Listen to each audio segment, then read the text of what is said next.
자본거래 문제 풀이인데요. 사실은 자본거래는 좀 내용이 좀 많죠, 그죠? 그래서 자본거래를 둘로 나누어 가지고 오늘 이번 첫 번째 시간에는 개념 완성 문제를 풀고요.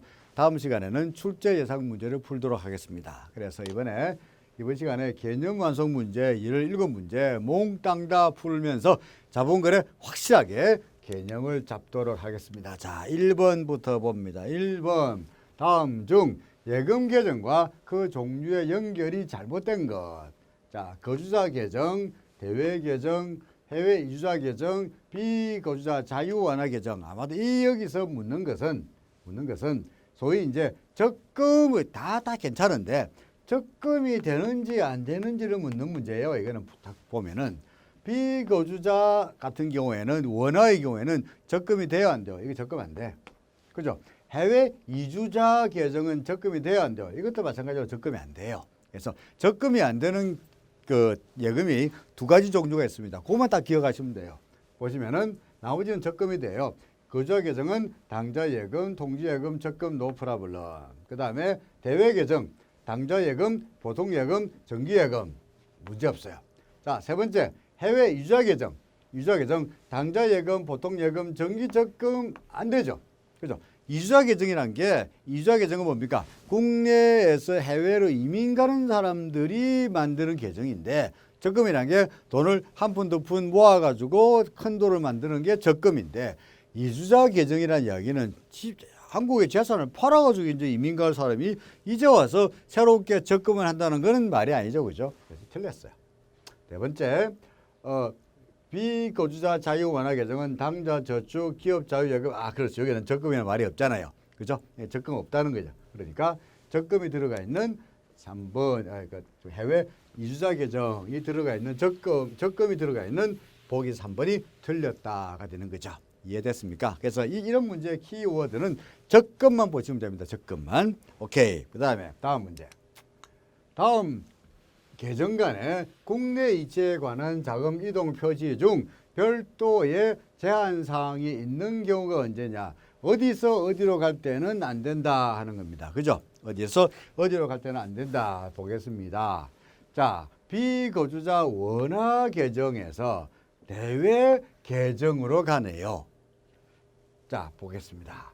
대외 계정으로 가는데, 대외 계정으로 가는데, 대외 계정이란 근본적으로 들어가기가 입금하기는 힘들고, 돈 들어가기는 힘들고, 돈을 가지고 처분하는 것은 쉬운, 그죠? 이게 바로 대외 계정이죠, 그죠? 대외 계정하고 성기계 같은 게 뭡니까? 비거주자 자유 완화 계정이야. 맞습니까? 그래서 일단 거주자 계정에 입금하는 것은 그런 문제가 없어요. 문제가 없고요. 없죠. 그 다음에 이 대외 계정이 있긴 있는데 대외 계정에서 대외 계정 가는 것도 문제가 없어요. 아무런 문제가 없어요. 그러니까 이제 요는 비거주자 자유 완화 계정이나 대외 계정이나 입금하는 데 문제가 있기 때문에 이게 돈이 어디서 왔냐를 봐야 되는데 대외 계정이 달러 계정이죠. 달러 계정에서 비거주자 자유 완화 계정으로 온 거는 A씨의 돈, 자기 대외 계정 달러를 원화로 바꿔가지고 달러를 원화로 가는 것이고 이 경우에는 원화에서 달러로 가는 거죠.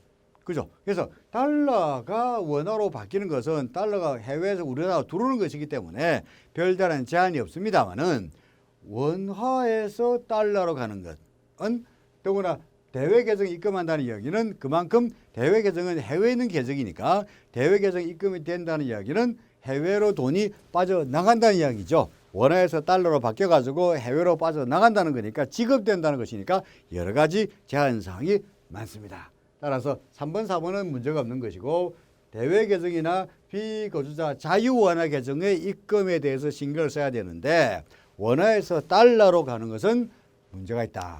그죠? 원화에서 달러로 가는 것은 문제가 있는 것이 아니라 여러 가지 제한 사항이 있다는 겁니다. 그렇죠? 그래서 이번에 정답은 1번이었습니다. 됐습니까? 자, 그 다음에 3번 가보겠습니다. 3번. 다음 중 예금 거래 시 차관상에 관한 설명으로 옳지 않는 것. 1번 외화여금은 신규 개설 시 계정 구분을 명확해야 된다. 그 사람이 거주자냐 비거주자냐에 따라 가지고 계정이 달라지죠, 그죠? 그래서 스테이터스 그 사람의 그 거주성에 따라서 계정 구분을 확실하게 해야 된다. 맞습니까? 2번 비거주자는 원화 적금 안 돼. 그렇죠. 비거주자는 원화 적금이 될 수가 없습니다.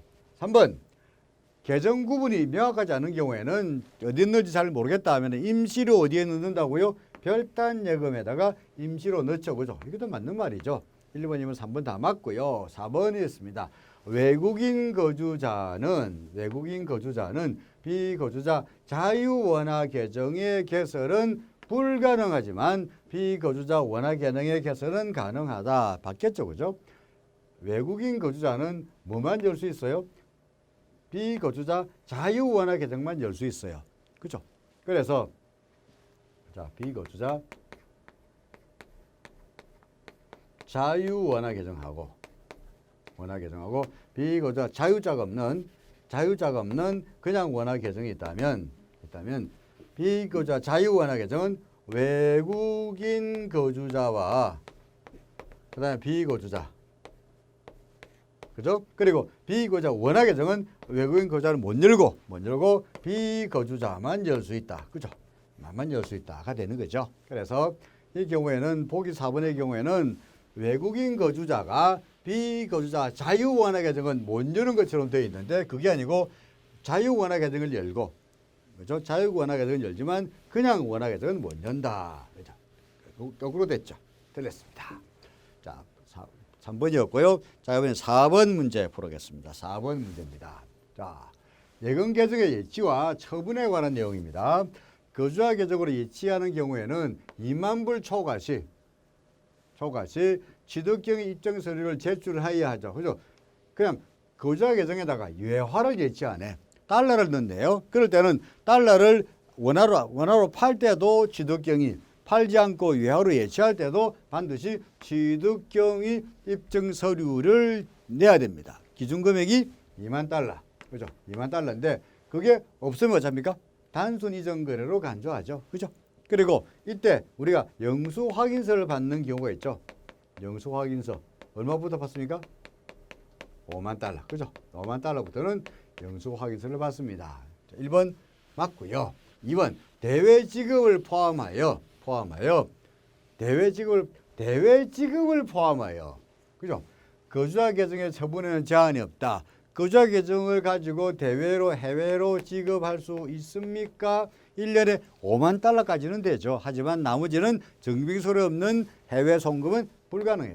그죠? 대한 설명으로 옳지 않는 것, 아마도 2번이 틀렸다고 보여지네요. 맞습니까? 3번 대외 계정에서 예화 현찰 등 휴대 자금을 예치하는 경우에 대외 계정에서 외화 현찰 등 휴대 자금을 예치하는 경우 대외 계정에다가, 그죠? 동일자 2만 불 초과 시 외국환 신고 필증이 있어야 됩니다. 그렇죠? 현찰을 대외 계정에다가 입금한다는 이야기는, 현찰을 입금한다는 이야기는 거꾸로 이야기해서 현찰이 어디선가 났기 때문이죠. 그죠? 그러면 현찰이 어디서 났느냐라고 꼭 물어봐야 됩니다. 취득경위. 근데 우리나라 같은 경우에 취득경위고 외국인 같은 경우에 뭐가 필요해요? 필증이 있어야 됩니다. 필증. 이게 근데 외국환 신고 필증이거나 아니면은 한국은행에 발행하는 대외지급수단 매매식 한국은행은 대외지급수단 어쩌고 필증입니다. 그러니까 그다음에 은행에서는 외국환 신고 필증. 여튼간에 이런 필증이 있어야 됩니다. 그렇죠? 필증이 있어야 된다. 아까 2번이 틀렸죠, 그죠? 그다음에 4번 이주자 계정에서 해외 이주비의 경우에 최대별 해외 이주비 금액이 10만 달러 초과할 경우에는 출처 확인서가 있어야 되지요. 자, 이미 정답 나왔습니다.